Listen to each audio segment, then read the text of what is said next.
Imagine you are a German soldier in the autumn of 1944. The Western Front is collapsing. Allied forces are pushing forward every day. Retreat has become routine. Your unit has just overrun an American defensive position. The air smells of smoke, wet earth, and burned metal. Around you lie foxholes, torn equipment, and bodies in olive uniforms. And then, in the mud, you see something you heard about for months. Something your officers warned you about. A weapon they said could change the balance of a firefight in seconds. You pick it up. The rifle is heavier than your standard weapon, but it feels perfectly balanced. Smooth, modern, dangerous. You find American ammunition in a fallen soldier's bandolier. Somehow, under pressure, you figure out how to load it. You pull the trigger. The rifle roars. You fire again and again. Fast, shockingly fast. It feels like holding a machine gun in the hands of a single man. For the first time, you understand why American infantry is so hard to stop. And then, suddenly, after the last shot, you hear a strange metallic sound. A clear, ringing note. Ping! A small piece of metal flies out of the rifle and lands near your boot. The weapon is empty. You look at the remaining ammunition. You have rounds. But you cannot continue. Because without that small piece of metal, the rifle is useless. Today, we are telling the story of how one of the most powerful infantry weapons of the Second World War became almost impossible for the enemy to use. Why German soldiers, even in desperate situations, could not effectively fight with captured American rifles, and how a simple piece of steel became part of a larger system that helped shape the outcome of the war. If you enjoy real military history, battlefield tactics, and the human stories behind technology, make sure you watch until the end. Because later in this video, we will reveal a detail that many historians believe shortened the war itself. And in the middle of this story, we will also uncover a lesser-known controversy that still sparks debate today. Could this rifle have changed not just battles, but the entire timeline of the conflict? But to understand why this weapon was so revolutionary, we need to step back into a world where most armies were still fighting with technology their grandfathers would recognize. In the 1930s, the majority of soldiers on Earth carried bolt-action rifles. After every shot, they had to move the bolt by hand, eject the spent casing, and chamber the next round. This broke their firing position, slowed their rate of fire, and limited the volume of bullets they could send toward the enemy. For nearly a century, this was accepted as the reality of infantry combat. Then, one engineer decided it did not have to be that way. His name was John Garand. He was born on New Year's Day in 1888 in Quebec, Canada. After the death of his mother, his family moved to the United States. As a boy, he worked in a textile mill, sweeping floors and watching machines. He became fascinated by mechanical systems, by the way energy could move through parts and create motion. By his teenage years, he was already inventing. He was not a general. He was not a soldier. But sometimes engineers shape wars more than commanders. By the end of the First World War, he was already designing advanced weapons. Eventually, he found himself working at the heart of American arms development.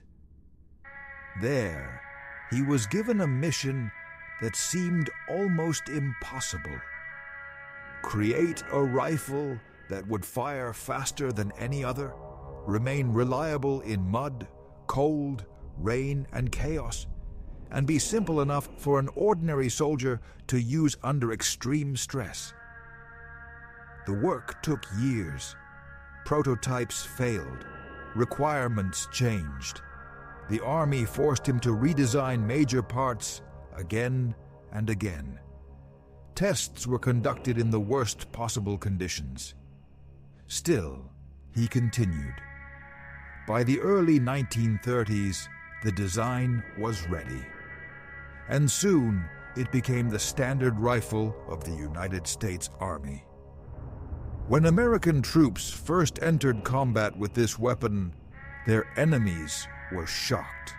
Reports from the Pacific described American soldiers as if they were carrying individual machine guns. Later, German officers made similar observations in Europe. A single American platoon could generate a volume of fire that rivaled entire enemy formations. Even commanders known for their blunt realism, like George S. Patton, called this rifle the greatest battle implement ever devised.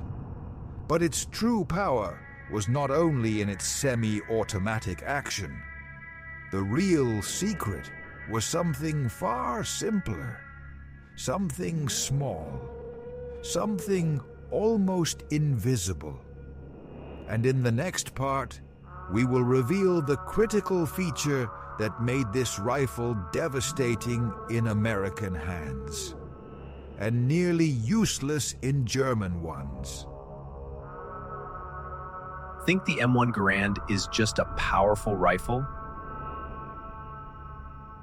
You're about to see how one tiny piece of metal changed everything. It made the rifle nearly untouchable for the enemy, and it changed the course of the war. An American soldier grips the M1 Garand in a combat stance, and all it takes is one perfect clip. That tiny piece of metal, the En-Bloc Clip, is the heart of the whole system. It slams 8 rounds straight into the rifle in a fraction of a second. When the last round fires, the clip pops out with a crisp metallic ping, leaving the rifle ready for the next one. 2-3 seconds, and you're back in the fight. 2-3 seconds that could mean life or death. For the American soldier, it's a jaw-dropping rate of fire. For the Germans, a complete nightmare. Picture this. June 1944, Normandy. A U.S. platoon moves out of the woods, M1 Garands at the ready, each soldier firing faster than any German rifle could even dream of. German troops panic, trying to figure out where all that fire is coming from.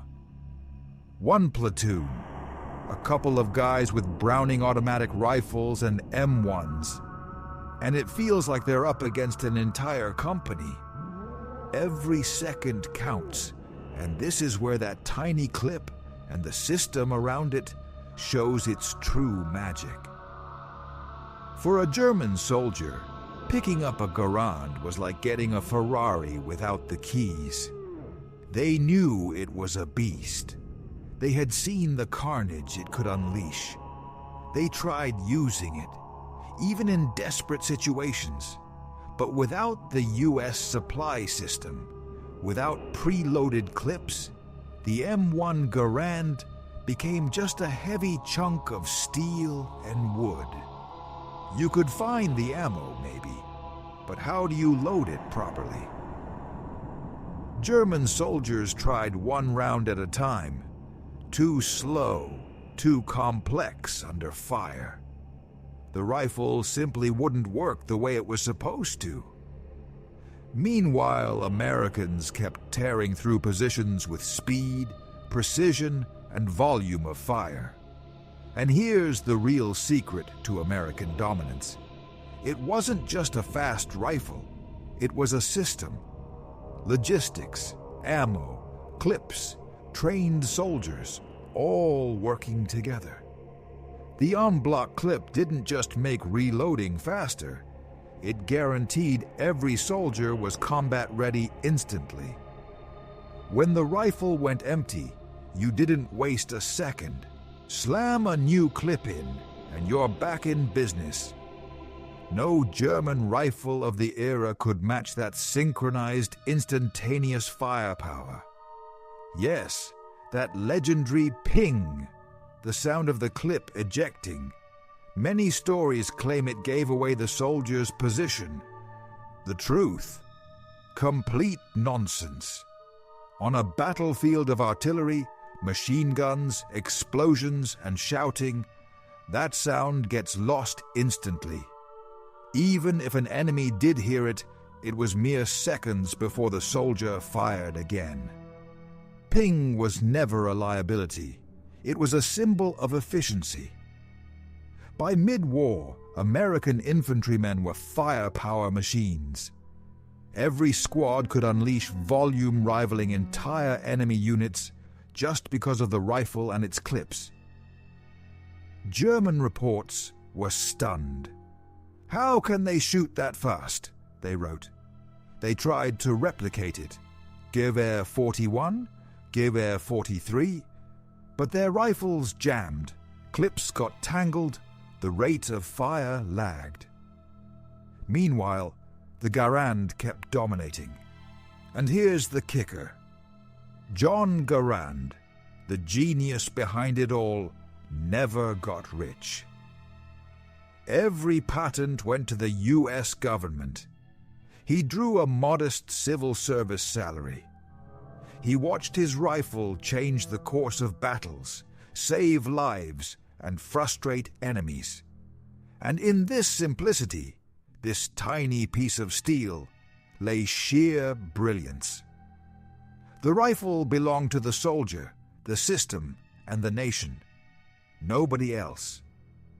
After the war, the M1 Garand spread across the globe. Korea, Germany, Japan, NATO allies. Everywhere American power had to project itself. And those Germans who once held one in their hands learned one hard truth. Without the system, it was worthless. That small clip became a symbol of victory. A tiny piece of metal that changed the outcome of entire battles. A tiny piece that made the M1 Garand not just a weapon, but a legend. And that's the story. Brilliance in war doesn't always come from the biggest guns or the boldest generals. Sometimes it's hidden in the smallest details, the piece of steel that makes all the difference.